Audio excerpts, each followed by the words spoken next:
হরে কৃষ্ণা।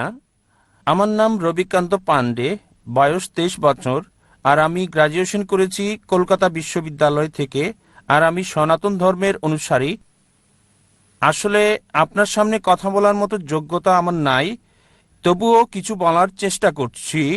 আর আমার মনে একটা প্রশ্ন, আর আমার ভুলও হতে পারে কারণ আমি ভালো ইংলিশ জানি না, তাই মাফ করবেন। আহ, আমার প্রশ্ন হলো, সনাতন ধর্মেও এটা লেখা আছে, শৈশবে নারীকে রক্ষা করবে পিতামাতা, যৌবনে রক্ষা করবে তার স্বামী, আর বৃদ্ধকালে বড় ছেলে রক্ষা করবে। সনাতন ধর্ম বলছে এই পৃথিবীতে কোনো ভালোবাসা নেই, এই পৃথিবীতে সবাই লোভী। সুতরাং ভালোবাসা আর লোভ দুটো ভিন্ন জিনিস, আর এই দুটো একই প্ল্যাটফর্মে যেতে পারে না। তাই আমাদের দায়িত্ব হলো ঈশ্বরের সেবা করা। আর সনাতন ধর্মে অর্জুন কৃষ্ণকে বলল যে, হে কৃষ্ণ, আমাকে বলো এই লোকেরা কি বলছে, আমি বুঝতে পারছি না, এতগুলো ভাষা আমি বুঝি না, আমাকে বলো। তাই তারা ব্যাঙের মতো কথা বলছে, তার মুখও বেরিয়ে আসে, তারা এভাবে খায়, আমি মৃত্যু থেকে এসেছি।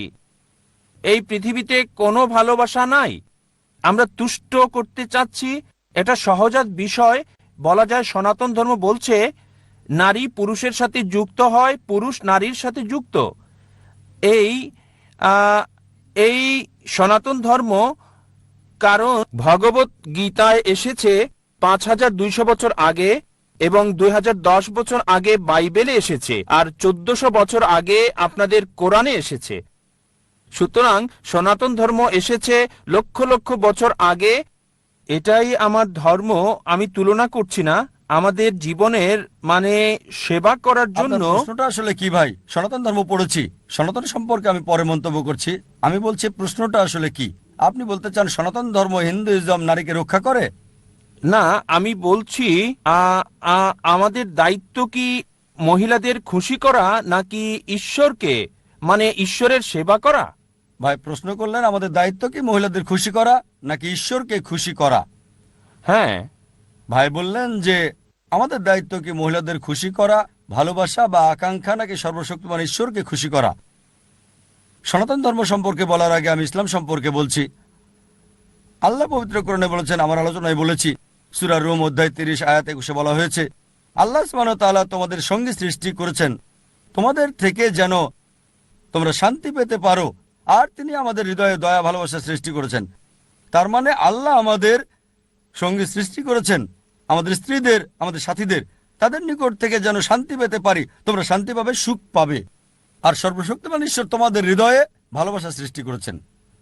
আমাদের প্রিয় নবী মুহাম্মদ সাল্লাল্লাহু আলাইহি সাল্লাম বলেছেন যে স্ত্রীর সাথে সহবাস করাটা হচ্ছে নেকির কাজ। সাহাবীগণ বললেন, সহবাস করার সওয়াবের কাজ কিভাবে? উত্তর হচ্ছে, কারণ তুমি তো বৈধ পথেই আছো। যদি অবৈধভাবে তা করতে, স্ত্রী ছাড়া অন্য কারোর সাথে, এটা নিষিদ্ধ। সুতরাং বৈধ পথে থাকলে এটা ভালো, এটা উত্তম, আপনি ভালো কাজ করছেন। তাই স্ত্রীর সাথে সহবাস করলে তার জন্য সর্বশক্তিমান ঈশ্বর প্রতিদান দেবেন। আপনি ঠিকই বলেছেন যে ভালোবাসা মানে স্বার্থের জন্য। আমিও সনাতন ধর্ম পড়েছি, আর তাতে ঈশ্বরের একত্ববাদের কথা দেখেছি আছে। আপনি জানেন হিন্দু ধর্মে অনেকগুলো দল রয়েছে, হয়তো জানেন এগুলো বিভিন্ন ধরনের মতবাদ। সবচেয়ে পবিত্র গ্রন্থ হচ্ছে শ্রুতি আর স্মৃতি। হিন্দু ধর্মগ্রন্থ মতে শ্রুতি হচ্ছে ঈশ্বরের বাণী, এগুলো বেদের অন্তর্ভুক্ত, এগুলো এক ঈশ্বরে বিশ্বাস করে। ঈশ্বরের কোনো প্রতিমূর্তি নেই। আমি উদ্ধৃতি দিতে পারি, আমার ভিডিও ক্যাসেট দেখতে পারেন, ইসলাম এবং হিন্দু ধর্মের সাদৃশ্য। এখন আমাদের কি মহিলাদের খুশি করা উচিত নাকি ঈশ্বরকে খুশি করা উচিত? প্রথমত, আমার লেকচারে বলেছি, প্রত্যেক মানব জাতির উদ্দেশ্য হোক পুরুষ বা নারী, সর্বশক্তিমান ঈশ্বরকে খুশি করা। যখন ঈশ্বরকে সন্তুষ্ট করছেন, মহিলা খুশি হতে পারে, আবার নাও হতে পারে। যদি ভালো ধার্মিক মহিলা হয়, সে খুশি হবে যদি আপনি ঈশ্বরকে সন্তুষ্ট করেন। যেমন ধরেন, ঈশ্বর বলছে শুধু স্ত্রীর সাথে সহবাস করবে। ধার্মিক মহিলা যে মহসিনা, সে খুশি হবে, কিন্তু অসৎ মহিলা, সে খুশি হবে না, বলবে কেন ঈশ্বরকে মানছো, আমাকে মানো। সে হয়তো খতোয়াতে শয়তান হতে পারে, সে হয়তো অনিষ্টের কারণ হতে পারে।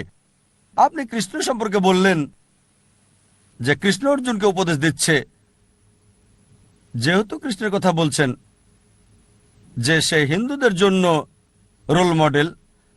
আর যখন মহাভারত পড়ি, আপনি জানেন সাদৃশ্য নিয়ে একটা লেকচার দিয়েছি, আপনি প্রশ্ন করেছেন তাই বলছি। মহাভারতে কি আছে যে কৃষ্ণ যখন নদীর তীরে যেত, যখন মহিলার গোসল করতে আসতো, সে তখন কাপড়গুলো নিয়ে সেখান থেকে পালিয়ে যেত। কি জন্য? ভালোবাসা নাকি অসৎ উদ্দেশ্য? কারণ সে ঈশ্বর, সে পারে। যেমন ধরেন আমি সম্মান করি, আমি ঈশ্বর যদি নারীদের কাপড় চুরি করতে চায় আর কাপড় নিয়ে চলে যায়, ঠিক আছে, কাপড় ছাড়া বেরিয়ে এসো, তাহলে কেন আপনি আমি করতে পারবো না? ঈশ্বরকে কপি করতে চাইলে কেন আপনি করবেন না? আর সেক্ষেত্রে হয়তো বলবেন এটা ঐশ্বরিক। ঈশ্বরকে আমরা কপি করব না, কারণ ঈশ্বর বিভিন্ন স্তরে রয়েছে। কিন্তু যদি কৃষ্ণকে ঈশ্বর বিবেচনা করেন, যদি ঈশ্বর নারীদের কাপড় নিয়ে যাওয়ার মতো কিছু করে থাকে আর বলে কাপড় ছাড়াই আসো, আপনি সেটা করতে পারবেন না? সহজেই করতে পারবেন। আর হিন্দি ছবিতে তাই দেখা যায়, দেখবেন এগুলো সবই আছে। আমি বলতে চাচ্ছি আমাদের সঠিকটা গ্রহণ করা উচিত।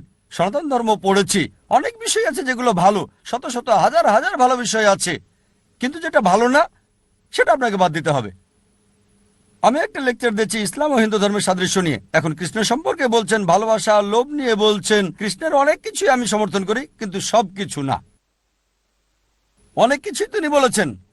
তিনি বলেছেন ক্ষত্রিয় হতে, অন্যায়ের বিরুদ্ধে যুদ্ধ করতে, যদি আপনজনের বিরুদ্ধেও যায়। তিনি এটা বলেছেন ভগবদ গীতায় 2 অনুচ্ছেদ 31। একই কথা আছে কোরআনে সূরা নিসা অধ্যায় 4 আয়াত 135-এ, যে ন্যায়ের পক্ষে যুদ্ধ করো। যেহেতু আল্লাহ সুবহানাহু ওয়া তাআলা দেখছেন, যদি এটা তোমার বিরুদ্ধে যায়, আত্মীয়দের বিরুদ্ধে যায়, তোমার বাবা মার বিরুদ্ধে গেলেও আল্লাহ উভয়কে রক্ষা করেন। তাই তার কথা যদি কোরআনের সাথে মিলে, আমার ঈশ্বরের কথার সাথে মিলে, আমি মানব। কিন্তু সবকিছুই মানব না। আমি জানি কোরআন ঈশ্বরের বাণী, আর এ কারণেই আমি বলি এটা হলো ফুরকান। ফুরকান হলো সত্য মিথ্যার পার্থক্যকারী। যদি আপনি এটা পড়েন, এটা হলো সর্বশেষ এবং চূড়ান্ত বার্তা সর্বশক্তিমান ঈশ্বরের, যা মানব জাতিকে দেওয়া হয়েছে। এটা পড়েন। আমি চ্যালেঞ্জ করলাম একটা মাত্র ভুল বের করতে। অন্যান্য গ্রন্থ যেগুলো আছে,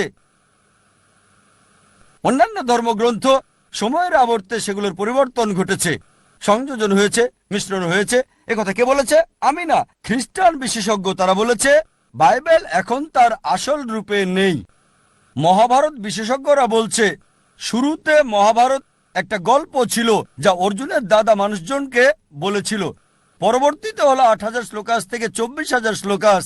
এখন দেখবেন 1 লাখেরও বেশি শ্লোকাস সংস্করণ আর সংযোজন। আমি মানতে পারি না যে ঈশ্বর তা করেছেন।